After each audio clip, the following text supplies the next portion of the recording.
Hello friends, welcome to Manju start kitchen. நாம் இன்றைக்கி என்ன பார்க்க போகிறோம் அப்படின்னா வாழைக்காய் வறுவல். வாங்க எப்படி பண்ணலாங்கிறத பார்க்கலாம். அதுக்கு முன்னாடி நீங்கள் என்னோடய சேனலை ஃபஸ்ட் டைம் பார்க்குறீங்க அப்படின்னா சப்ஸ்கிரைப் பண்ணிக்கோங்க. நோட்டிஃபிகேஷன் பெல் ஐக்கானையும் மறக்காமல் கிளிக் பண்ணிக்கோங்க. வாங்க நம்ம ரெசிபிக்குள்ளே போகலாம். நான் இன்றைக்கி 2 வாழைக்காய் எடுத்திருக்கேன். 2 சைடுமே கட் பண்ணிக்கோங்க இந்த மாதிரி.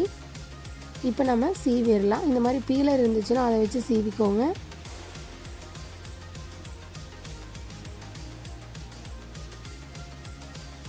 பாருங்கள், இந்த மாதிரி சீவி எடுத்துட்டோம் ரெண்டையுமே. இப்போ நம்ம கட் பண்ணிடலாம்.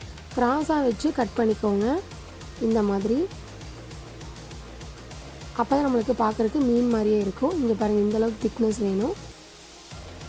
இந்த மாதிரி எல்லாத்தையுமே நீங்கள் கட் பண்ணி எடுத்துக்கோங்க.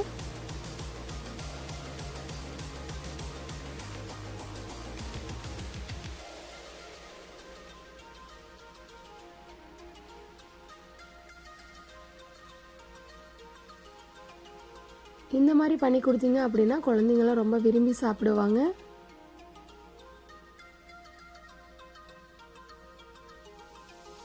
ஸோ பொறுமையாக எப்படி பண்ணணுங்கிறத பாருங்கள். இப்போ நம்ம எல்லாத்தையுமே கட் பண்ணி எடுத்தாச்சு. இப்போ நம்ம ஒரு பாத்திரத்தில் நான் தண்ணி வச்சுருக்கேன். தேவையான அளவுக்கு உப்பு ஆட் பண்ணிக்கோங்க. தண்ணி கொதிக்கட்டும்.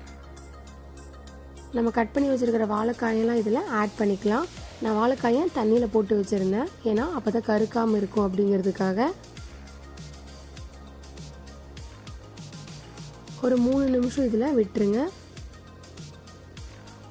இப்போ நம்ம அதோட மசாலா ரெடி பண்ணிடலாம். 1 டீஸ்பூன் கரம் மசாலா ஆட் பண்ணிக்கோங்க. 1 டீஸ்பூன் மிளகா பொடி ஆட் பண்ணிக்கோங்க. உங்களோட தேவைக்கேற்ப நீங்கள் அதிகமாக ஆட் பண்ணிக்கோங்க. 1/2 டீஸ்பூன் பெப்பர் ஆட் பண்ணிக்கோங்க. சோம்பு 1 டீஸ்பூன் ஆட் பண்ணிக்கோங்க. ஜீரகம் 1 டீஸ்பூன் ஆட் பண்ணிக்கோங்க.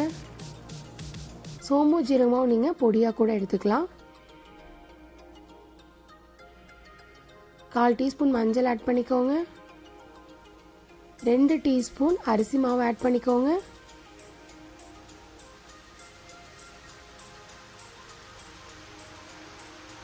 இஞ்சி பூண்டு பேஸ்ட் 1 டீஸ்பூன் ஆட் பண்ணிக்கோங்க. இப்போ இதை நம்ம அரைச்சி எடுத்துடலாம். அரைச்சி எடுத்துட்டோம். பாருங்கள், 2 நிமிஷம் ஆயிடுச்சு. இப்போ ஆஃப் பண்ணிவிட்டு அடுப்பை இந்த மாதிரி தண்ணி இல்லாமல் நல்லா வடிகட்டி எடுத்துக்கோங்க.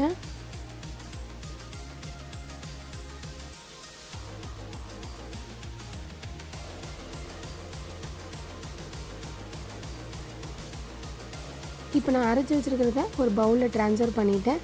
இப்போ நம்ம அந்த வாழைக்காயை இந்த மாதிரி 2 சைடும் நல்லா திருப்பி போட்டு எடுத்துக்கோங்க.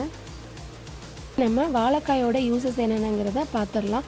டெய்லி நம்மளோட லஞ்ச்லேயும் சரி, டின்னர் உணவுகளையும் சரி காய்களை சேர்த்து சாப்பிடுவது நல்லது. காய்கள் பெரும்பாலானவை உடலுக்கு தேவையான சத்துக்களை எல்லாமே தருது. அதில் நம்ம இன்றைக்கி வாழைக்காய் சாப்பிடுவதால் ஏற்படுற நன்மைகள் என்னென்னங்கிறத பார்க்கலாம். புற்றுநோய் அப்படிங்கிறது ஒரு கொடுமையான வியாதி. வயிற்றில் புற்றுநோய் ஏற்படாமல் இருக்க அதிகமாக வாழைக்காய் சாப்பிடணும். நம்மளோட உடலுக்கு ஆதாரமாக இருப்பது எலும்புகள். எலும்புகள் ஆரோக்கியமாகவும் வலுவாகவும் இருப்பது ரொம்ப அவசியம். அடிக்கடி நம்ம வாழைக்காய் இல்லாட்டி வாழைப்பழம் சாப்பிட்டு வந்தோம் அப்படின்னா நாள் முழுவதும் நம்ம சுறுசுறுப்புடவும் உற்சாகமாகவும் இருப்போம். மூளை எப்போதுமே விழிப்புணர்ச்சியுடன் இருக்க செய்யும். இந்த மாதிரி எல்லா வாழைக்காயையும் நல்லா பரட்டி எடுத்து வச்சுக்கோங்க இந்த மாதிரி. இப்போ நம்ம பொரிச்சிடலாம். ஒரு பேனில் 3 டீஸ்பூன் எண்ணெய் ஆட் பண்ணிக்கோங்க. அந்த எண்ணெயை எல்லா பக்கமும் ஸ்ப்ரெட் பண்ணி விட்டுருங்க இந்த மாதிரி.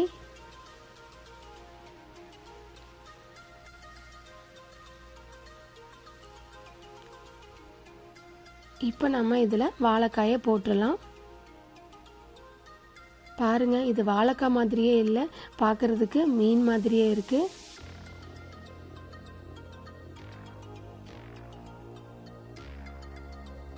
கொஞ்ச நேரம் வேகட்டும். இப்போ நம்ம இதை திருப்பி போட்டுடலாம்.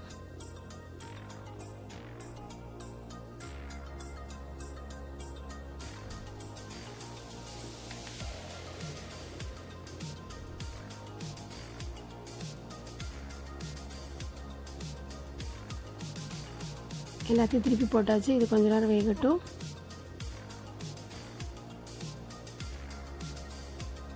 குழந்தைங்களுக்கெல்லாம் ரொம்ப பிடிக்கும். மீன் மாதிரியும் இருக்கும் உங்களுக்கு பார்க்குறதுக்கும். இப்போ இதை நம்ம எடுத்துடலாம்.